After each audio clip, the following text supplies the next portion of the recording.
are we all today? Trust you are all very well and ready and waiting to go charging into today, just like I am. Only the psychotic of the psychotics would say that. Lucky I'm one of them. Ah, yes, I must be to stand in this heat and do ironing whilst chatting to you, my darlings, my absolute besties. There. Let's get lined up. I'm ready to ramble. No dirt in the iron. That is a good thing. Good morning, another space note. How are you, my dear? You ready to face the day? Have you had your coffee? Do you feel 1,000 times better? I do hope so. It was really sweet to see Alan earlier, wasn't it? My goodness me, I've missed that lad.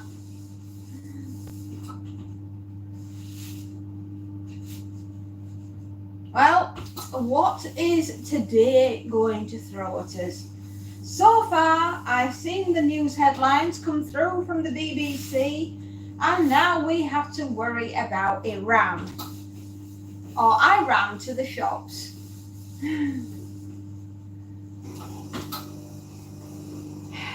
A clear and persistent threat. That's what the BBC News just said. I don't know. What have we done other than everything?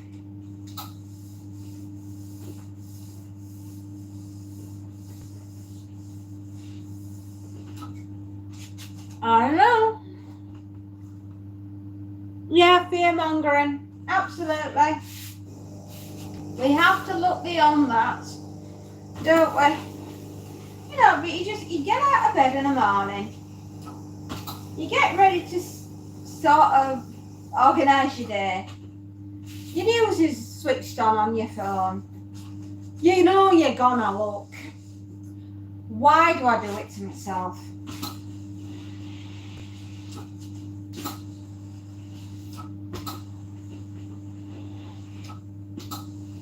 I feel as though I'm living in a Tom Clancy novel at the moment.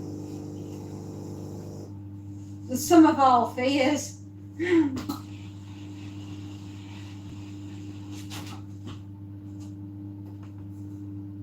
Why do I? Yeah, I know exactly, Dick.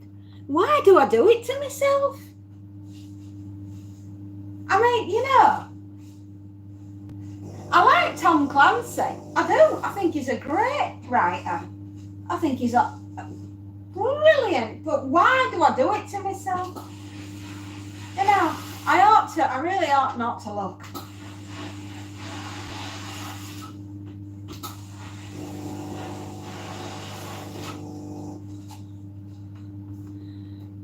Hola. Hello, hello.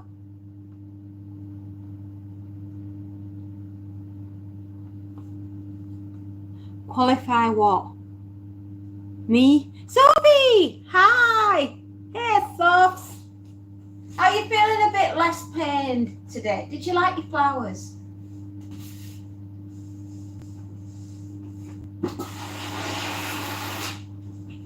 Was it a good date?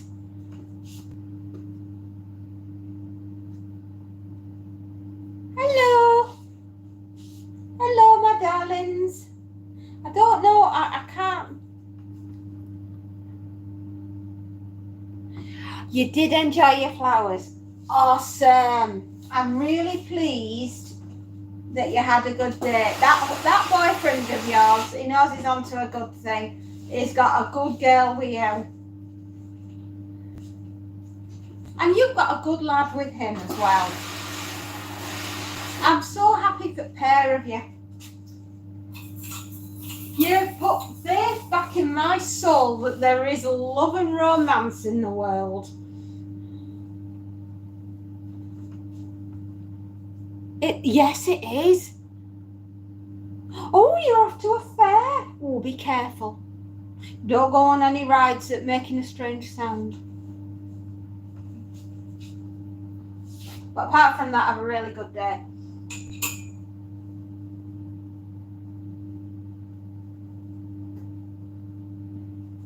We don't want any Final Destination scenes here.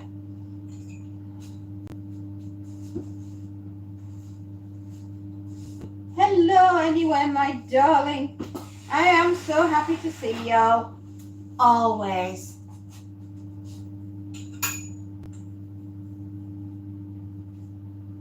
Life is somewhat hectic at Fairy Castle. Dieta, hello. Oh, you've got to go. Oh, Sophie, don't worry. Have a great time at the fair. Enjoy the hot weather. Remember to drink lots of water because it's going to be an absolute stinker today. And above all, have a good time, sweetheart. I'll see you soon. Oh, Dieta, how are you doing, darling? I think, if I'm not correct, mate, if I'm wrong, did your dog die yesterday? If so, I've got the right lady, and I just wanted to say how very, very sorry I am that you've lost him. I am. I'm so sorry.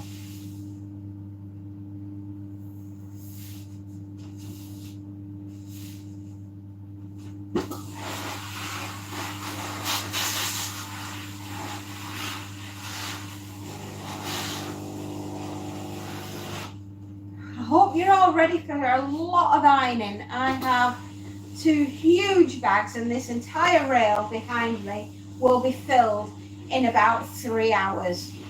So, without further ado, I was talking about us all living in a Tom Clancy novel.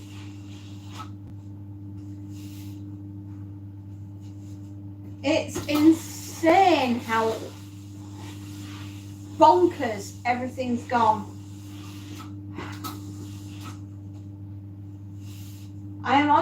I'm waiting for the other, while I'm reading all my books, all my horror books, and watching all horror films and talking about nothing but horror, because hell, that's where I am, in hell, actually, watching all these horror films.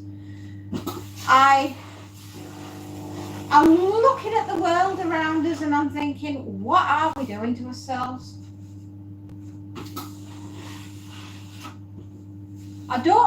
Personally, I don't think it's going to be war that carries us all off. I think Mother Nature's got a big surprise coming for all of us.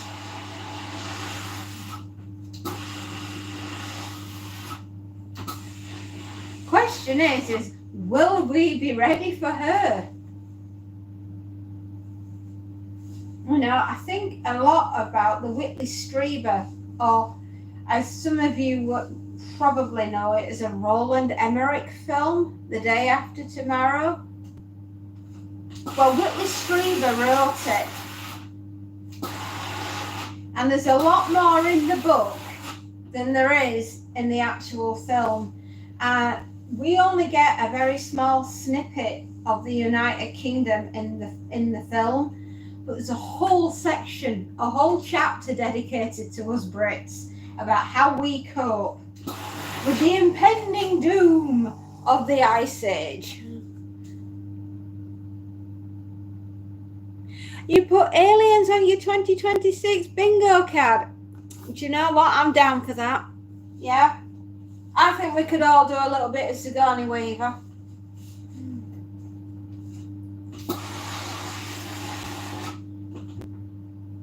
Yeah, we could. But I think it's going to be a big weather event. Many years ago, in the job that I did, got to meet some very, very interesting people and work for some very interesting people, scientists mostly, because that's what I did. I made things for scientists.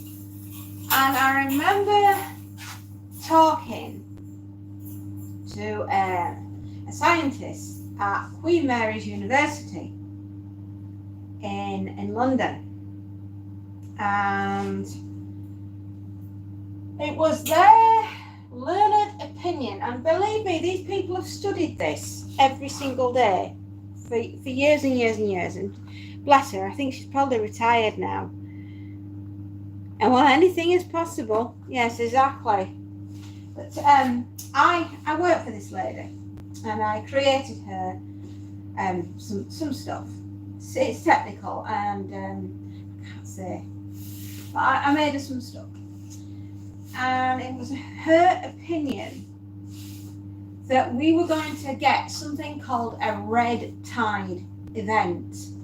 Not as in like the red tide that's in the water, but that's what she called it.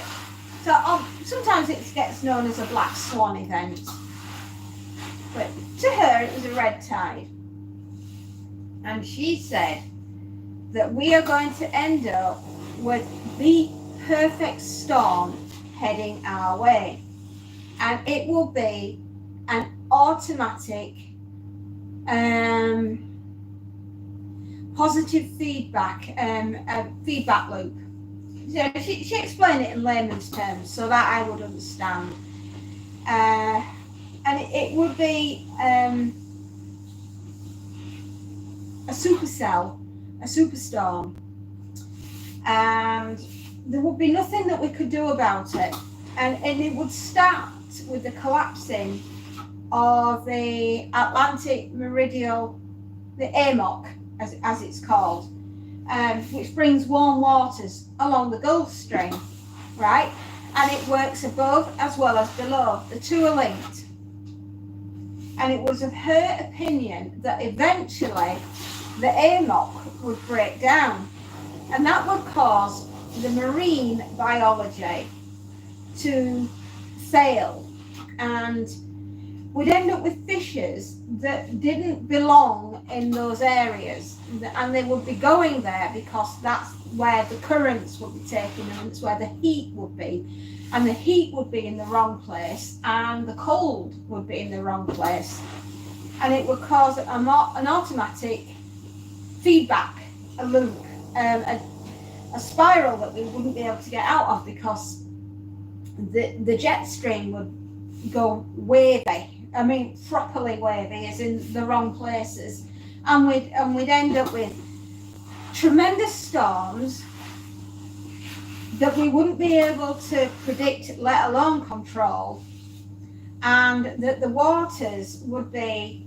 too cold here in the United Kingdom and too hot in, I don't know, say Russia, or something like that. And she was just explaining it in layman's terms, and we just happened to be chatting one day over lunch. Yeah, exactly. And it was just her opinion, and she was just talking to me because she said, "Oh, you seem interested." And I was like, "Yes, I am. I'm very interested. I love this stuff." And this was over 20 years ago, right? Christ, my stepdad was still alive at this point. So it's a long time ago. And it was just of her opinion that she said that fishes would end up going in the wrong areas, because they would be tracking, obviously, the heat, because that's where they need to be, but they would be in unfamiliar waters. And that we just noticed things very slowly at first, but more and more rapidly as it went on, and the more disruptive it got. We'd end up with something called ARCs, which is atmospheric river situations, like storms, and it would like drop a year's worth of rain in one day in one area, and we'd just end up with a big arc storm going straight through, and there'd be nothing we could do about it because it's just the breakdown of the jet stream, and we'd just be getting them literally all over the world. And where we'd be getting an arc storm in one place, we'll be having extreme dry heat and no rain in another. And it would just be compounding upon itself, one after the other, and there'd be no stopping it. And once this system, she said, once this system gets in place, there is nothing that we can do to stop it, because that's the cycle that we're going to be in. And we need to ride that one out, she said. And the upshot of it was, as she said, in effect, we're not heating up, but we are cooling down. And there's nothing we can do about it, because that's the time and the cycle of the system that we're in. And she goes, and it's a completely natural system. She said it's not brought about by global warming or the exacerbation of fuels and this, that, and the other. She just said it's a cycle that the planet goes through. And this is where we are on that particular time scale. And she said, and it won't, what will happen first is that we'll have massive storms, right? The Gulf Stream will go choppy, it'll go wavy, and where it should be, it won't be. We'll end up with massive storms, we'll end up in a positive feedback loop, and it will just compound upon itself, and we'll just end up with rainstorms where we shouldn't have them, and no rain where we should be having it. And she says one day it'll snow in the desert, and one day we won't be able to stop it from happening. You know, it will just keep snowing. She's a very, very intelligent woman. No, I didn't hear about the Black Box Project. You'll have to tell me about that. Yeah, well, you have to tell me about that. And she just said it will just get progressively worse. And she says, whatever they're telling you about we're responsible and it's all our fault and that we've caused all the climate cock up, she goes, it's actually rubbish, because we can't have caused all of that. We haven't had enough time on the planet in the current state that we're in. She goes, maybe we haven't helped, but we haven't caused it, because it's part of our cycle. And she says, we've had what is known as the medieval warm time, and we're coming to the end of that now. And she goes, instead of believing that we're all heating up and heating up, she goes, we're not really. We will have a blast of warmth right at the end, and it'll be beautiful, and we'll miss it. And she said, and it won't happen in your lifetime, but what you're going to live through in your lifetime are going to be the storms and the damage that's caused by it. And then you'll have your decline. And she goes, and there's nothing you can do about it, because we've been here before. And then the planet will cool down. And eventually we'll go into a mini ice age if we're lucky.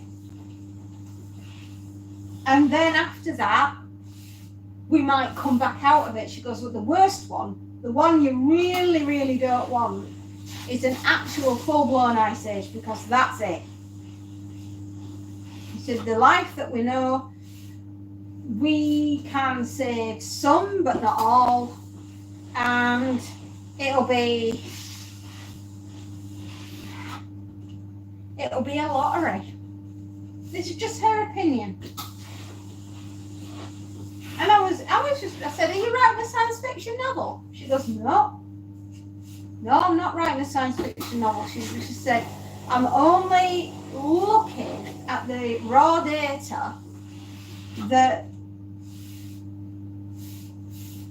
we've got in front of us. And she goes, and the only way it's really going to go very south very quickly is if we have a massive volcano go off. And then she's talking something the size of Yellowstone, if not bigger. She said the worst one to go off would actually be the chain across the Pacific Ring, as if all that decided that it were all going to go off. That would be like a VEI-8 on steroids. And she said it'll push that much rubbish and particulates up into the stratosphere that the dimming of the sun and the cooling would be so fast and so quick that the crops that are literally growing in the ground would, because there'd be that much rainfall and crud falling out of the sky and not enough light, and plants need light. They need perfect balance to plants. They need heat, light and water and good fertile soil. And if you tip one of those too much the other way, you're not going to get your plants to grow. And that was what she was explaining to me. Your plants will not grow. You'll have a catastrophic failure of your harvests. There's only so much tinned food and reserves of, wheat and barley and oats and etc. And she said, and suddenly you've got 7 billion people that are on the planet that are all clamoring for the same stuff. And how many do you actually think are going to get fed? She was a very intelligent woman. And she just said that would be like your worst case scenario, is that you had an actual ecological disaster where something like that happened. And she said, and the die-off rate would be phenomenal.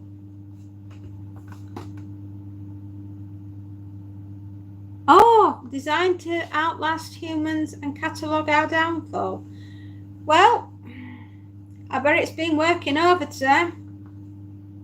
But yeah, so that's what she was explaining it to me. And I was absolutely fascinated. One of the most interesting lunches I've ever had. And I said, do you think it'll happen in our lifetime? And she just said, well, the storms will. As I said, it's over 20 years ago, this. I'm back in my 30s. In fact, I was in my late 20s. And she was just such a mind of information. She really was a lovely lady. Incredibly intelligent.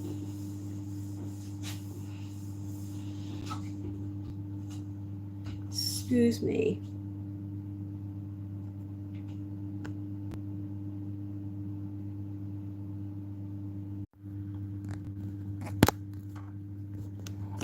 Sorry about that, darlings. I had a few. I've got a lot going on today behind the scenes. It'll be all right. Black swan events have been known to happen. Yes, they have. I mean, she did say to me the chances of the Pacific Ring going off, though, I mean, there'd have to be a lot more going on at the same time. Like we'd have to be having swarming earthquakes. I mean, like daily, by the minute, like harmonic tremors. And she said we'd have to be having that all the time. I mean, the heliports across the world would have to be showing black. They just have to be completely black, as in not like offline, but there's like so much activity going on that there'd be so much activity that the machines could not physically cope with downloading it. Believe it or not, heliports are still done like that with paper and a machine that inks it on. And some of them, yes, have gone digital, but some of the really old ones that if you want to get a proper reading, are still going to be done the old-fashioned way, because you're wanting actual accurate measurements. And I know we do an awful lot from satellites and we beam data backwards and forwards, but yeah, if you want the real deal, if you want to know what it's really like, you've got to have somebody out there doing the readings with the machines. Saying.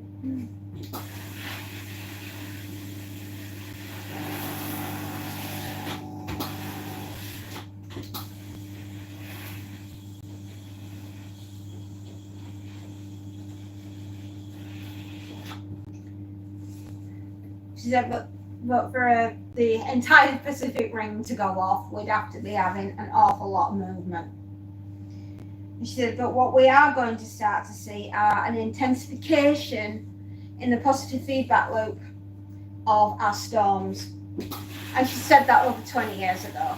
And lo and behold, we're now seeing what she spoke about. So yeah.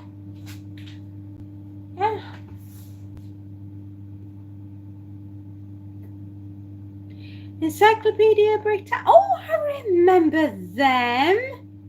Gosh, yes. I used to have one. A little miniature pocket-sized version. I mean, I don't know how big they thought my pockets were, because it were like that. But yeah, I remember. I used to sit there. I was one of them nerdy kids that used to sit there and read the Encyclopedia Britannica, because I wanted to know. I was a nosy girl as a child. I wanted to know how everything worked. And I have this morbid fascination. I had this book bought for me one Christmas by my dad.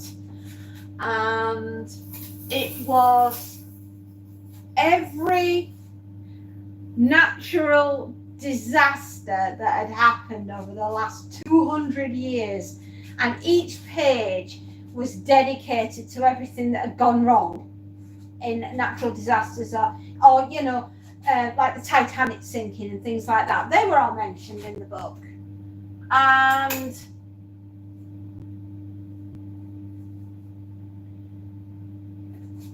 it was just, I was fascinated. I mean, I'll hand it to my dad. He knew how to communicate with me as his child. He was like, yep, this will be right up her street. Yeah, she's gonna love it. And I think I've been mesmerised. It's like, it's almost hypnotic. You know, understanding and knowing what a disaster is. The things we did for entertainment. But yeah, I'd devour this book. Oh, I had another one as well. It was Universal Movie Studio Monsters and Hammer Horror, and all of the horror in between. And I first found the book in the library at school, and I was like giving me I don't know, the keys to the sweetie cabinet. And I loved that book. And my dad bought me that book. I don't know what happened to him. They must have got lost over the years. But he bought me that book as well, and it was all the greatest horror movies. Like Dracula was in there, Frankenstein, Curse of the Mummy, Return of the Mummy, all the Boris Karloff, and I'm going to remember who played him in a minute. Bela Lugosi, yes. And all those, and Peter Cushing and Christopher Lee and Vincent Price was in there. Oh, and I absolutely loved those kind of books. I can honestly say I have not had a boring life, and I have worked for quite a lot of institutions around the world. You know, a long, long time ago, in a galaxy far, far away, I had a very important job, and I built very important things. And then one day, there was a ginormous financial crash that took everybody by surprise. And try as I might, I could not keep going. And what was the business that I was running had, you know, like I said yesterday, had somebody sat me down and said, there's no more work coming in. You haven't got the hope of getting any more work coming in because everybody's cancelling all the contracts. Don't try and keep going. Shut down now. Preserve what you have, and you'll be better off. But no, because I couldn't read what was happening. At this point, this is my naivety. I thought, no, it'll get better. I'll keep going. I'll keep throwing everything I've got at keeping it going. And biggest mistake I ever made in my life. Humongous mistake. It caused my husband to have a heart attack. It caused me to almost have a mental breakdown. We nearly lost the house. We were getting stabbed in the back and the front by my entire family. We were not having a good time. It was hashtag do not recommend, no stars given. Henceforth, why you see me today doing what I'm doing, a reversal of fortunes on a grand scale.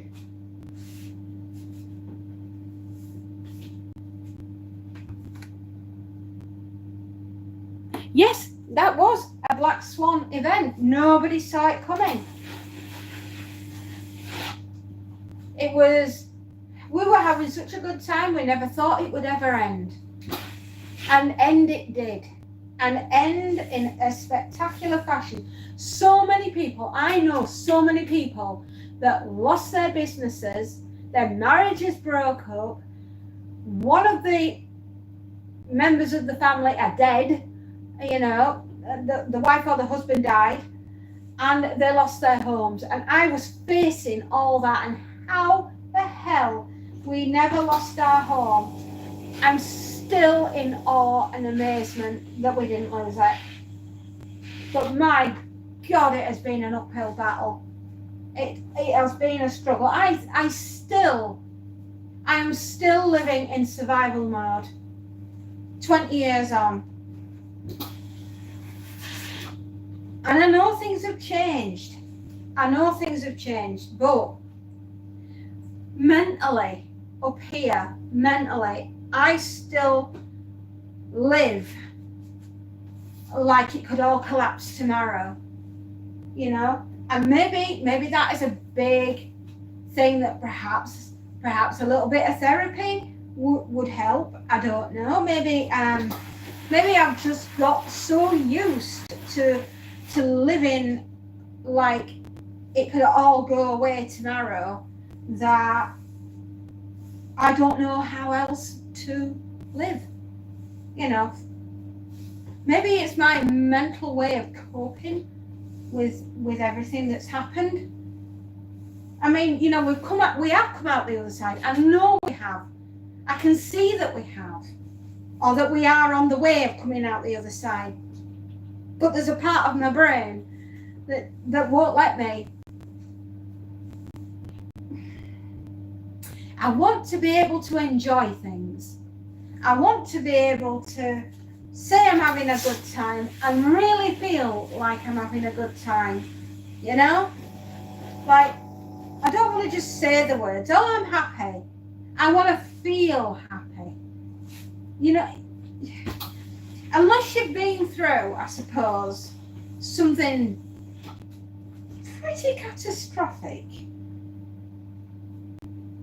It takes a lot to be able to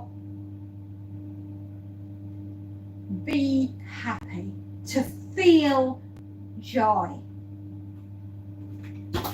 I mean, I've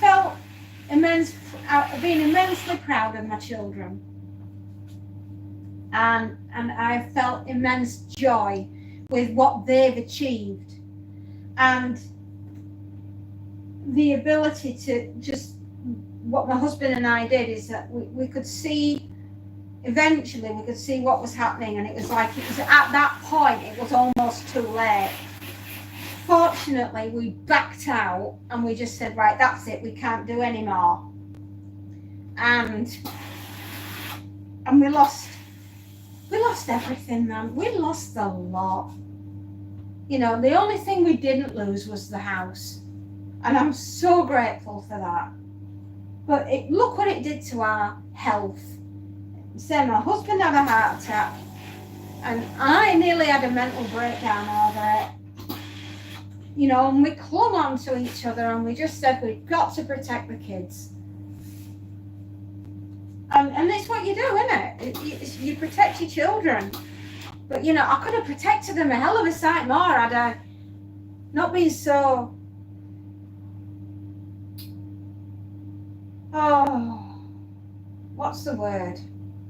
Had I not been so headstrong. Yeah, pig-headed. If I should have seen what was happening when it was happening and realised that there was absolutely zero chance of work coming our way, building what we were building, because, well, government contracts were just gone overnight, you know, and after that institutions didn't bother because they'd been given the hard word of, you're not spending any money, we're going into a financial crisis. And at that point, I should have not been as pig-headed as I was, like, this is going to survive, we're going to survive, everything's going to be all right. You know what, if I could just get hold of me back then in that time and shake myself and say, are you listening? But as I said, there were other people in my industry who fared worse than I did, and they lost everything, including their lives. And it's absolutely heartbreaking what I saw happen to other people, what was happening to us as a family. It was just brutal. And consequently, henceforth, this is why you see me standing here before you today, ironing, because I had to think on my feet, I had to survive at whatever costs, and I had to put food on the table. And as I say, we are coming through the other side, but one of the things that died within me was my ability to feel joy and happiness. I think I've spent so long being so frightened and so afraid of the future that now, 20 years on, I'm still not there. I'm still not able to understand, I suppose, what joy is. I'm always thinking, if I have something nice, then something bad's going to come along and it's going to take it away. Because I don't deserve to have anything nice. You know, and it's a funny thing. But when you've been through something like what I've been through, it's very hard not to feel like that. Unless you've what I'm basically trying to say is, unless you've lived through what I've lived through and experienced what I've experienced, it's very hard for you to understand why I am the way I am. But that's not like a criticism or anything, it's just the way it is, isn't it?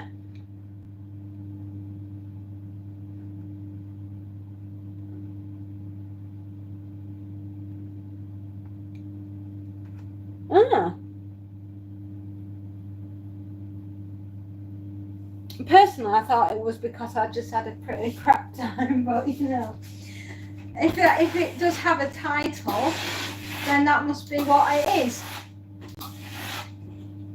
But yeah, it is, because of what I've experienced, it has left me not feeling joy, you know, and wanting to be happy and thinking it's going to get taken away. Weird. Very strange. But I mean, I know bad things happen to good people.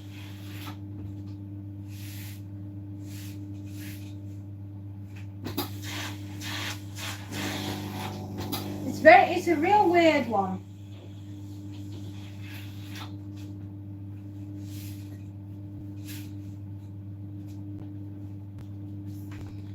Psychological phenomenon that causes people to persistently doubt their skills, accomplishments, and intellect despite evidence of their competence. Well, yeah, that's probably it then. But once you've had a right royal kicking, and it's not just in business, right? Because you take it on the chin. Business is business. At the end of the day, sometimes it works out for you, sometimes it doesn't. And when you're facing the catastrophic loss of a business, and your family are also getting the boot in while you're going down and laughing all the way and making sure your life's a bit miserable, it takes a lot to drag yourself out of it and start another business and keep going and trying to tackle what happened, you know? And then to watch your husband have a heart attack, and all the meanwhile you're firefighting, trying to keep the wolves from the door, and you're wanting to protect your kids and get them through university, etc. And it's just so hard. And mental, having the mental bandwidth to cope with all that.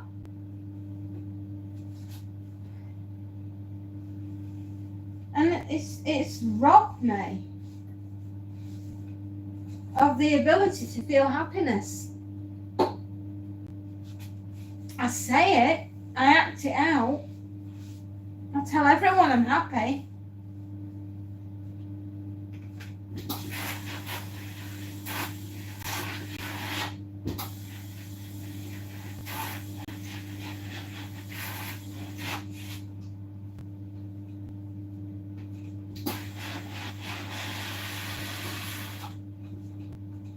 It's just some days are harder than others.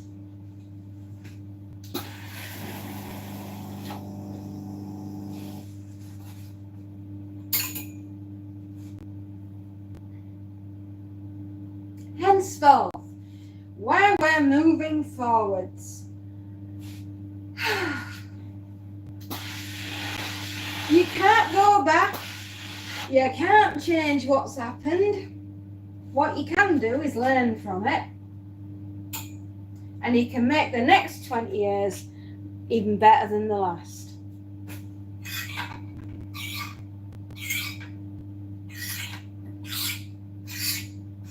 And on that note, I'm just running next door to get myself a tin of pop because I'm absolutely boiling my ass off here.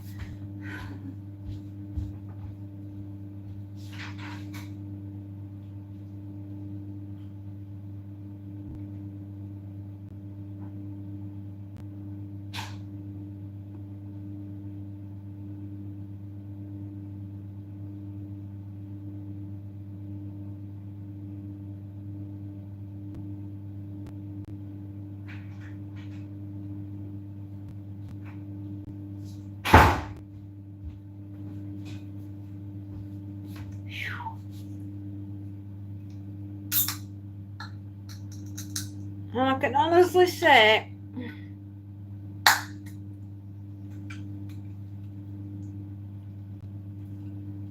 oh, that's better.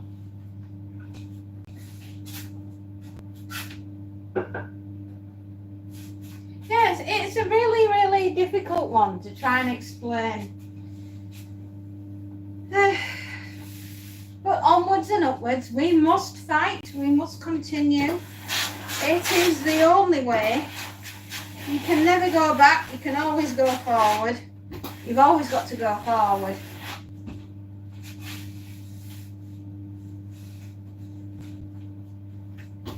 And I'm the firm believer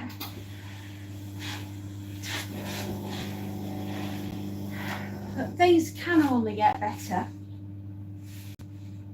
I hope so. Cracky, it couldn't get much worse. Gotta have a sense of humour about something, right? Might as well be my life.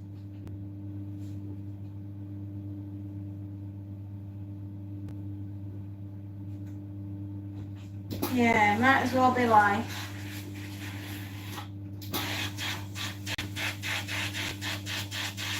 Oh, I think it's going to be a very warm day today. I'm just waiting for a couple of phone calls to come through.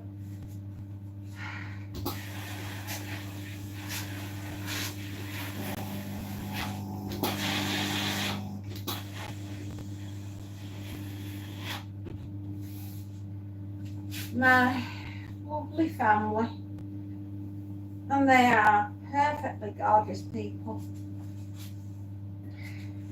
I'd be lost without them.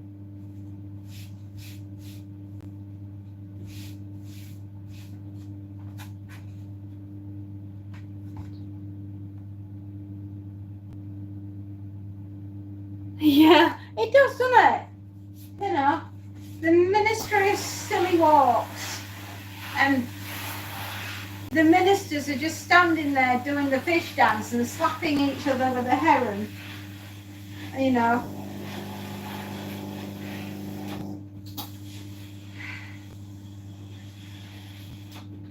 And they're doing the Olympic track event of people running in no direction.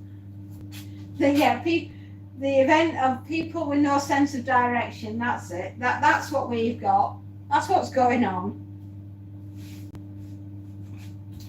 And I hate to say it, because I've already been through it, I can see what's coming.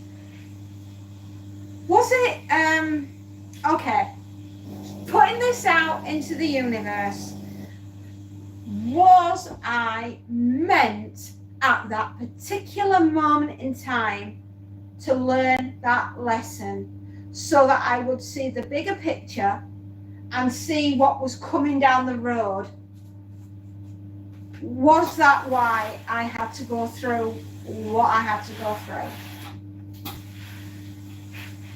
Is it because something worse was coming down the road and I had to know how to read the signs in order to be able to get out of the way? Universe, was that what I was supposed to do? Who knows?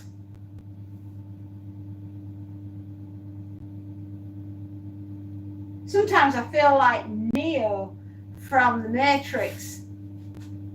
It's like I can see it. I can see it happening in real time in front of me, and I'm like screaming from the rooftops, This is what's on its way. Get out of the way. You know, I don't want to sound like a Cassandra, right? And if you don't know the legend of Cassandra, she could see what was wrong and what all ills that were coming, and she tried to warn people and nobody was listening.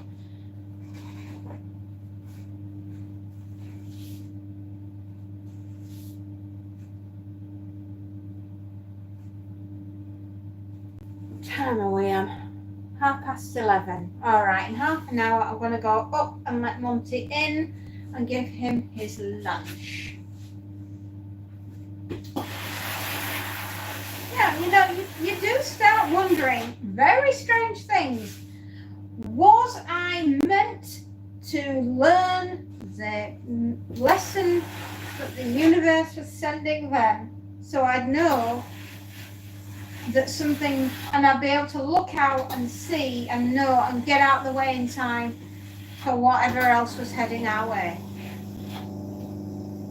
Ooh, that's a deep philosophical one for you, isn't it?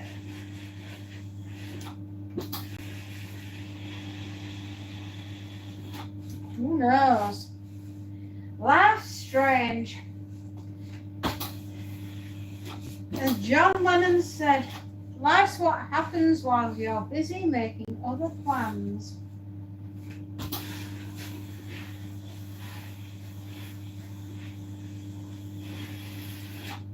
What it did mean, if there was a win out of all of this, is that I got to be a stay-at-home mum after it all happened and run a business from home and be there for my children instead of having to put them in out of school care every day of the week. I got to take them to school and I got to collect them and bring them home. I got to be a hands-on mom, which is what I always really wanted to be.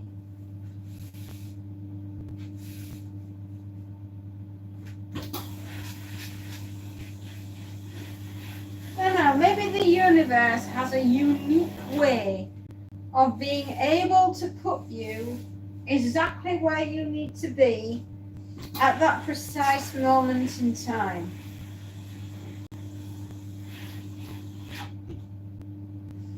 Yeah, that could be what it was all about. I have to go through that so that I will be here now, right here, right now, being able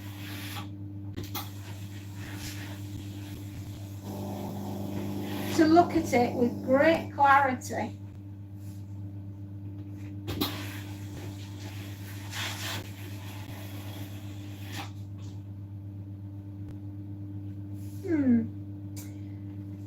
That's an interesting way to put the spin on it, isn't it?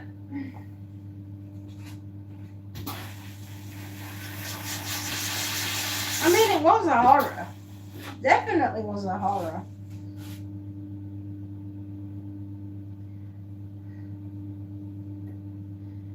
Would I be able to put pen to paper and write about it? No, I don't think I could. I don't think I could make it into an international bestseller like The Salt Path. I don't actually think that anybody would be that interested, to be honest. No. But what I am trying to give you all is an understanding of why I am the way I am.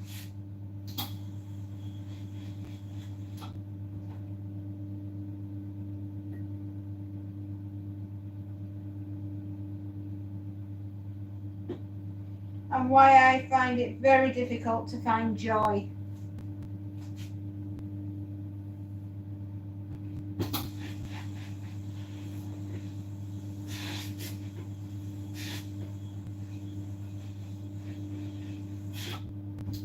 And I'm always terrified that if I have something nice, something terrible is going to happen to compensate for the whole experience of having something nice.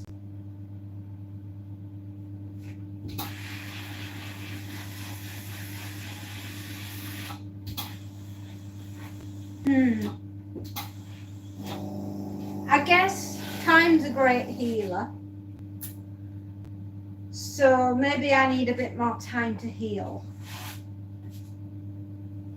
I'm expecting an awful lot of pain to go away very instantly.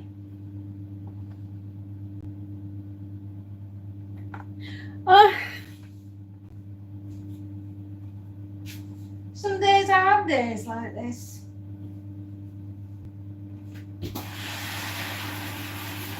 What I don't want to see, if I can help someone avoid what I've gone through, I'd love to do that. I would love to say to someone, if your business is not right and work is not coming in, for God's sakes, listen to me. I've been where you are. I don't want to see you make the same mistakes I did. If I can help you to avoid that, I will.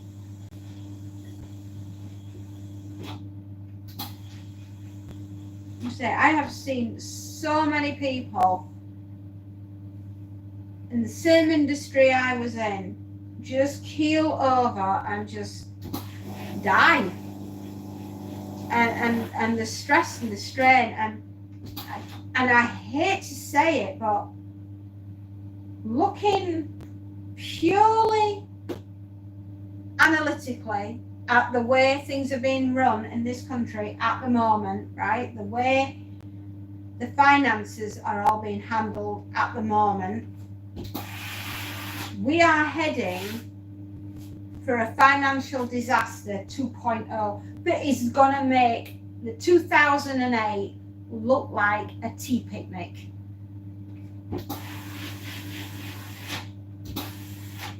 And it's experience, because I've been through it.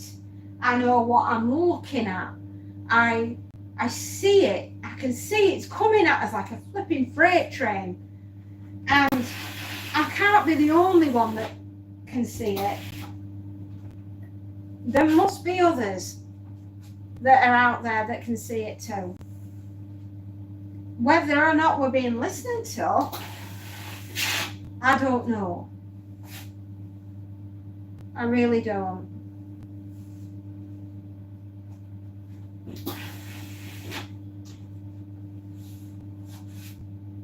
But yeah, I mean, for what it's worth, for free business advice, if you've got nothing on your books and you've got nothing coming in, please don't borrow money to get yourself through what you would call a dry spell, because it's not a dry spell. It's the Sahara Desert is heading towards you, and there's nothing coming other than you're going to lose more than the shirt on your back.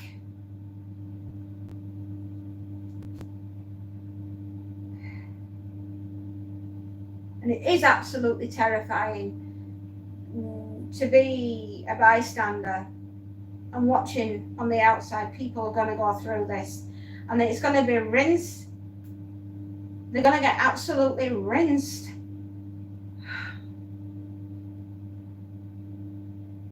And phew.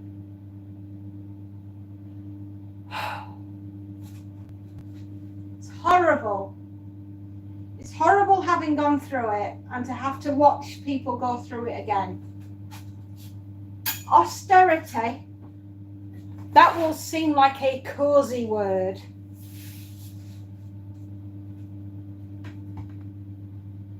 Yeah, it's going to be tough, but I don't know how else to put it other than, start preparing for it now. Make sure you're in a position where you can pull up that drawbridge and protect your family, right? Don't be fooled, and don't let your pride cause your downfall. If you know something's not right, in your heart you know something's not right, don't be full-headed and charge headlong and say, no, I know what I'm doing. I know how I'm going to get us out. No, you don't. You haven't got a clue. Right? You don't know how hard this is going to hit you. And it will. It will be brutal. You're not just going to lose your home. You're not going to be able to feed your kids. And that's what I worry about. Not just for me, but I worry about because I can see it happening. I can see young people trying to make it work. And what you really need to be doing, kids, is going home to your parents. Go back to your mum and dad. Then they'll accept you. They'll let you go through the front door.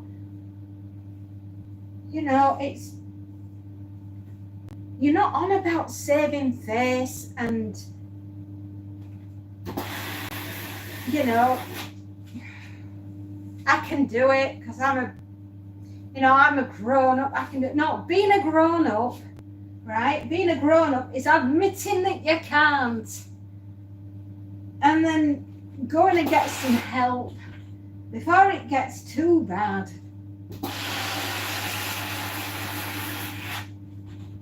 The family that sticks together through this crisis that's heading our way are going to be the ones that survive.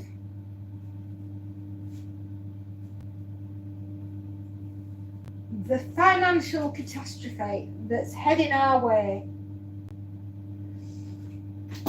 is going to be absolutely monumentally soul destroying. It's going to take more than your home off you and the shirt off your back. You have to get back with your family. That's why I won't. I've said, well, not just myself, but my husband and I have said to the girls, here, you're safe, you're home, you're here. We'll take care of you. Excuse me, I've just had a phone call. Sorry about that, everyone. I had to nip out and take a very important phone call. I'm so sorry. We're here. Whether or not we're connected, I'm not sure. But sorry about that. Yeah, I've got some serious stuff going on today. Very serious. Probably why I've got a very serious business head on today.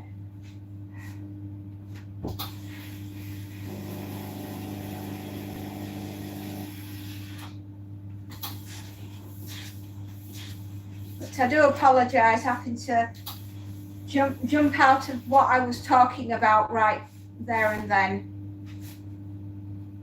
But yeah, I can definitely see something is a very ill wind.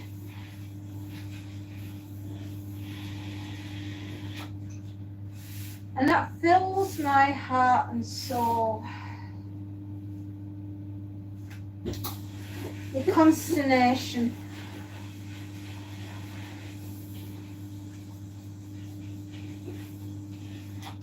And great worry.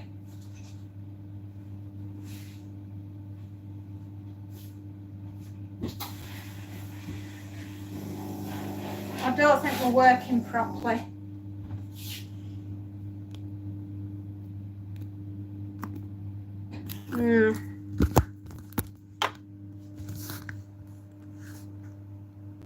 I don't think it's working.